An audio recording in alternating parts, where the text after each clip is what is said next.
Okay. Hello YouTube, I'm making an easy to make video. Normally we make content that's pretty difficult to edit and everything. This is gonna be really simple. I just wanted to introduce you guys to the new Lone Star Drift Corvette missile car thing. And it's not a missile car yet, but it probably will be. And I wanted to just basically fill you in on the thought process of getting it and everything else, and just shoot this video up so it's not hard to edit.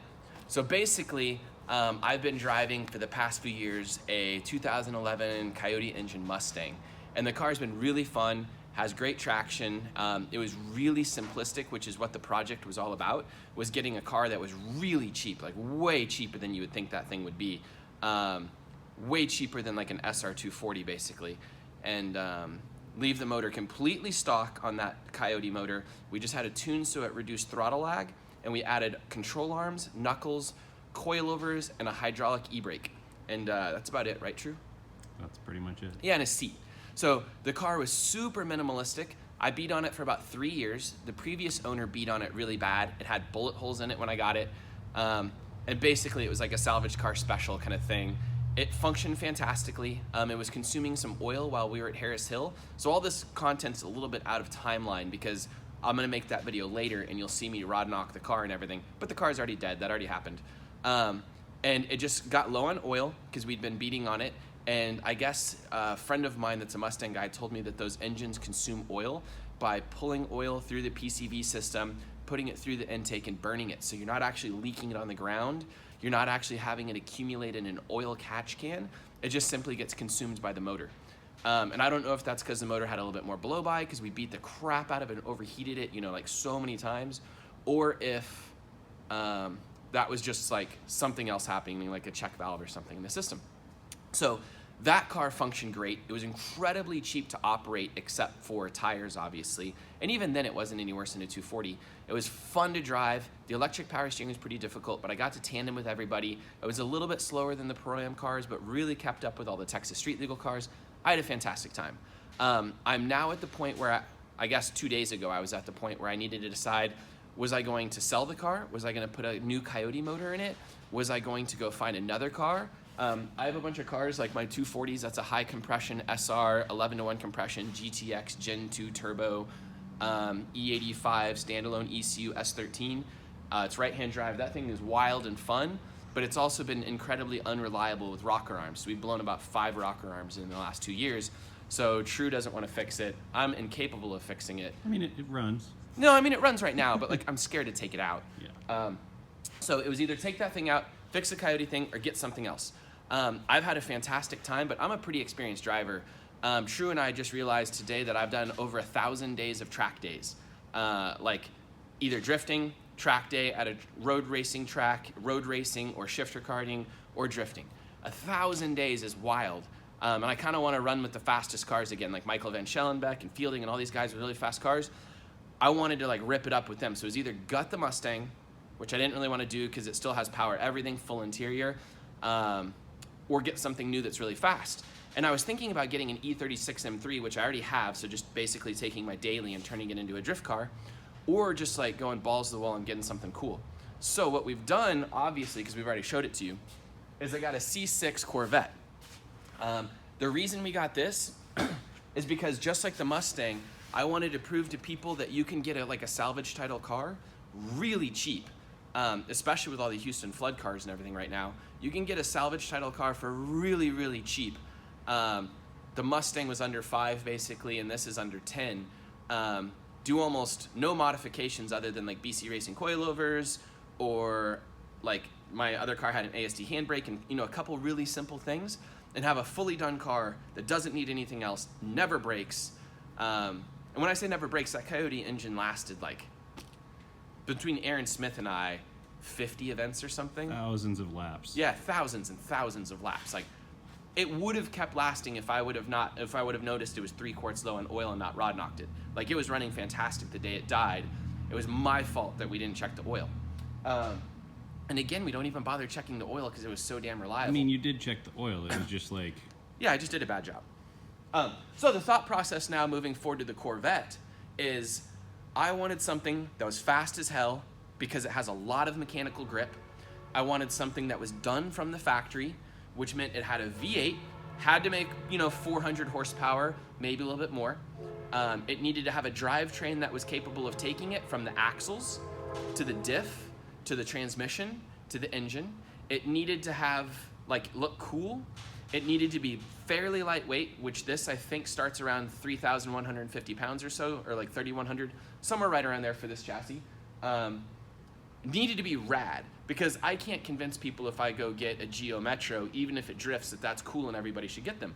And I want to transform drifting, where I want our Pro-Am guys and Texas Street Legal guys and stuff running stuff like this, which is this thing, like Fielding's car, if we did the math, just buying the parts and assembling the car free of labor, that car took hundreds, if not thousands of hours to build.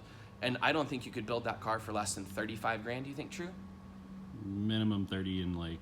Yeah, only in parts. Yeah. And that's getting hookup parts and everything else. But like hookup prices, that means you could have 3 of these for like Fielding's car. Or Michael Van Schellenbeck's car, you could have, I don't know, he's got to have at least 25 or 30 in that, I would guess. I would guess more on his, but. So anyways, I want to have cars that are incredibly reliable, that have the drivetrain so there's no swapping. This entire car is going to be built for drifting in 2 days. 2 days we're going to have this thing ready for drifting. Not the next 2 days, because we don't have the parts yet. But it's going to be knuckles from a gentleman out of Tennessee. That's just going to be basically a cut knuckle design with different tie rods. And then we're going to take out the inner fender liners, maybe add wheel spacers, and that's it. Keeping the stock control arms, keeping everything else up there. It's going to be coilovers. We're going to get BC Racing coilovers because I have a great relationship with them. So we're going to add coilovers. I'm going to guess we're going to keep the same ride height up front. I would guess I'm going to lower the rear exactly 1 inch. We do not need to change control arms, but they do have eccentric bolts, so we'll realign the car. I'm going to keep the entire drivetrain exactly how I got it. Now, I wanted one with a stock motor, but I got such a good deal on this one. It does have a cam, it does have headers, and they said it has LS3 heads on an LS2. So the gentleman said it made it's gonna make maybe about 520 crank. Does that sound right? True? Ish, yeah. Yeah, it's gonna be about 520 crank, which is a lot of horsepower. So this is basically the same thing as a Z06, like drivetrain-wise almost, just without the dry sump and without a little bit of displacement, but with a cheaper motor to replace. We're gonna do probably an ASD handbrake, and I'm not plugging sponsors here, I'm just telling you exactly what the parts the we're gonna handbrake's get. just useless as it is. It's on the wrong side. Yeah. We could make some lever arm contraption that makes it all miserable. I'm out. I'm gonna do a steering wheel just because I can sell that thing for $300. I'm gonna sell the front and fender liners, so those are coming off. So those will hopefully sell for like $300 or $400. I'll probably sell the seat, at least one of the seats, and I'm gonna put a racing seat in it. I have some knockoff ones, or we have a great relationship with NRG. So I'm either thinking about the Halo seats, which will probably make it really difficult to see out of the car, so I might not do that. Just do a normal bucket seat. And that is, I think, everything. Did I miss anything true? And obviously aftermarket wheels. But when I'm telling you even aftermarket wheels are a modification, that's how how few of modifications we were gonna do. And I thought this car was gonna be a lot rougher, and it's not rough at all. Pretty smooth. Yeah, this car's nice. We were gonna take out the headlights and do headlight deletes that we can buy, and we were gonna sell those. So I was planning on selling the fender liners, the headlights, the seat, the steering wheel, the airbags, and hopefully recouping maybe $2,000. And then I was gonna use that to put more money into the car. And now I don't even think I'm gonna take the headlights or anything out, because I'm dailying this today. We got the car yesterday, came home, we got some paper plates, like dealer plates, and put it on insurance, and this thing's pretty sick. Texas Street Legal. Yeah, it's fast. So I want to hang with Michael Van Schellenbeck and smash him down. So when we go to Harris Hill, this thing will not be gear limited because it has retardedly long gearing. You'll be at top of third at like 130. Long gearing. Yeah, and then it won't be grip limited. Even on 265 Kendas, I'm probably gonna run them at like 12 psi, just like I did in the Mustang. I ran the rears at like 12 and the fronts at maybe 25. I'm hoping the thing's a rocket ship and we can chase people down. It does have a short throw shifter, I think, which is kind of miserable. Yeah, that needs to go. So we're probably going to change the short throw shifter. So it's a stock shifter. Put it back to a stock shift knob because it has an aftermarket shift knob, and I don't want to get crazy. The other knob's in there. Yeah, I know. I saw it. Shows you where reverse is. I think that's most of the most of the reasons I changed. But basically, I want drifters to start buying cars that can be put together in 2 days, go have fun. Because when I was in Japan, I started to realize, like, why do we get so many laps in a JZX 100? My drift car at home would never last 17 days of driving straight. My JZX 100 in Japan, like, we're doing 17 days of driving straight. I can tell you, do you think that S13 would last 17 days of driving straight? Might make it 2. It's never lasted more than, like, Well, 10 minutes the last few times. yeah, but, 10 minutes the last few times. You know, it was really good back in the day. That is my old competition car. I did have an LS1 that lasted 7 years in it.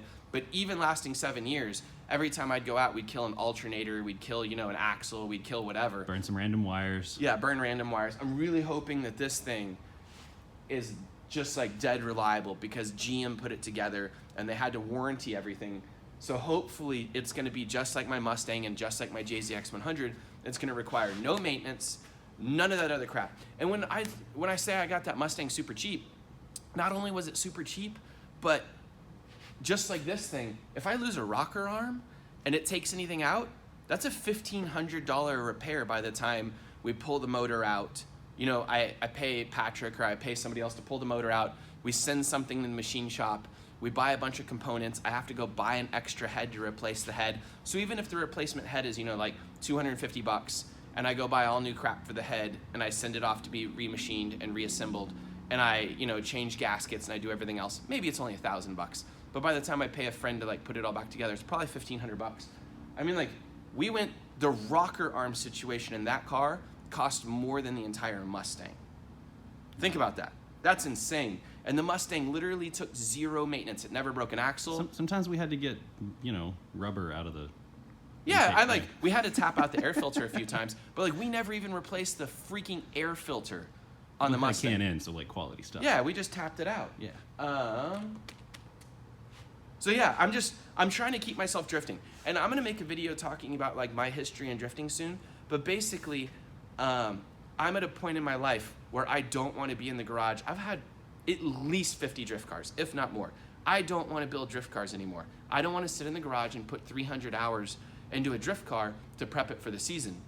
That then breaks for the first 5 days you take it out. Yeah, which then breaks constantly. I want to drive. I want to show up to the track. I want to do 150 laps in 2 days. I don't want the car to require anything but fuel, tires, and like if I'm driving really aggressively and I hit a bunch of people for like 3 events, a tie rod. So like I'm accepting a tie rod as a failure point. I don't want anything else to break on this thing. And another cool thing, by the way, all the panels on this car come off and are replaceable, including the entire back tub. Each individual fender unbolts on the car and the entire fender comes off. The doors come off, obviously the top comes off, and it's basically like a truck frame kind of thing underneath. It's like a little tub and everything bolts onto it. So I'm really, even the impact bars like on the back are like that long. And as an added bonus, the hood opens the wrong way, so you can't ever lose it because you forgot to put your hood pins in. Let's look underneath the hood real quick. And come over here for real quick. Oh, a couple of quick things. The car has electric door stuff, so the door opens with a button or a button over here, and it's kind of miserable. It has a little pull down here on both sides as well, which we'll probably be using a lot. Yeah, I wish it had mechanical door stuff. The car has a really nice interior though. Very cool car inside. The gearing is really, really long. Let's open the hood. The hood props don't currently work, but like this is what I want my drift car engine bay to look like. It just looks like a stock car with headers on it. If you need to work on the thing, everything is OEM. You know, you're not dealing with easy alternator replacement. Yeah, you're not dealing with all the crap. So anyways.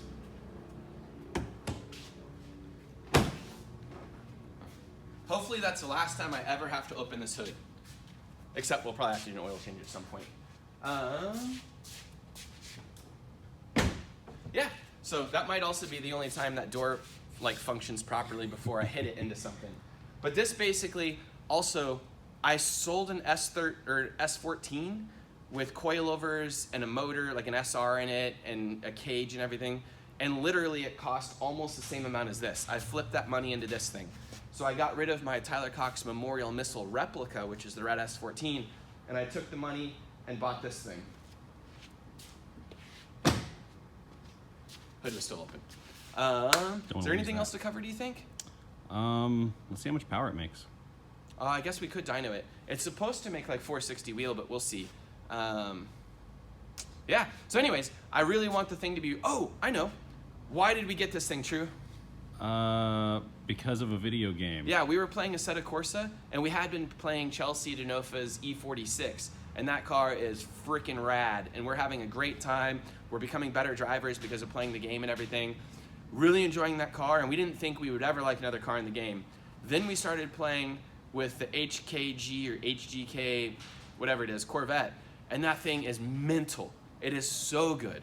It looks like you're playing in like fast forward motion. The thing is so good. I looked at the dyno sheet on the thing, and it says it's like 870 wheel or something stupid. Wow. Yeah, that's not gonna be that fast. It's not gonna be that fast, but it's a rocket. yeah, and because we're limited to 265 Kendas, because we drive on Kenda tires all the time and they don't make anything bigger, like we have to add mechanical grip and everything through the suspension and through where the weight is in the car and like the original manufacturing of all that stuff. So we can't just go add bigger, stickier tires and everything, because the only reason I really drift is because the tires last so damn long. I'm hoping to get about 25 laps to a set of tires on this thing. That's about what I was getting to the Mustang.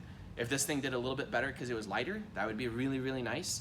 But you know, my old competition S13, which was that when it had a built high compression V8 in it, it would only get like 2 laps to a set of DZ101 Dunlops, which made me want to blow my brains out. So now we're going through 4 to 6 tires a weekend in the Mustang, and then hopefully the same in this. And that thing used to go through up to 30 tires a weekend, which was just like terrible. Another cool thing, these wheels I actually bought for my M3, my daily, and it turns out they're like literally the perfect offset for a Corvette. I might, with the steering angle kit, add another inch or so to maybe poke this out a little bit and give it a little bit more whatever. No spacer. A little angle before it rubs on the inside. But like, that literally is perfect offset. I could not have planned that better. I think it's an 18 by 9.5 plus 38-ish in the back, and the fronts are 18 by 8.5 up front.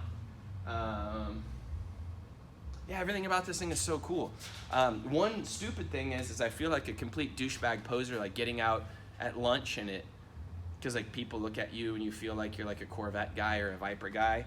And then also on the highway, Mustangs. I've already been like, had 3 Mustangs try and race me today, which I don't street race or do anything like that. Well, 4 if you count Kevin. Oh, 4, yeah. Our friend Kevin with the GT350 is literally begging me to race it because he thinks his GT350 is faster.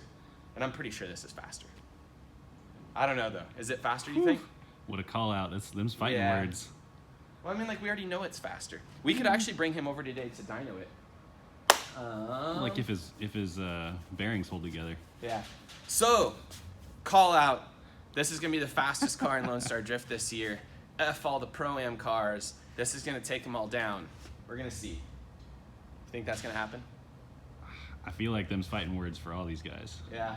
I think my main goal is for this to be faster than Michael Van Schellenbeck's car and drift better this year. Because I think currently Michael's car is the fastest at Lone Star Drift. If you get him on grip, obviously like there's right nothing he beside. can do. Like he Yeah. just spins constantly. Yeah. He makes probably about 600 wheel, I think, at 25 PSI and a big turbo on a M52, I think. I think that's what it is. But it's basically a BMW inline 6, which is like a JZ, but at 25 PSI and a big ass turbo. He spends 95% of his time pedaling at the moment, so Yeah, like a Having to. bicycle. Cool. All right. I hope you all like the car. I will take people for ride-alongs at round 1. It'll be at round 1 at GGP unless I wreck it on the street or do something stupid. That's it. Let's dyno it. let's do it.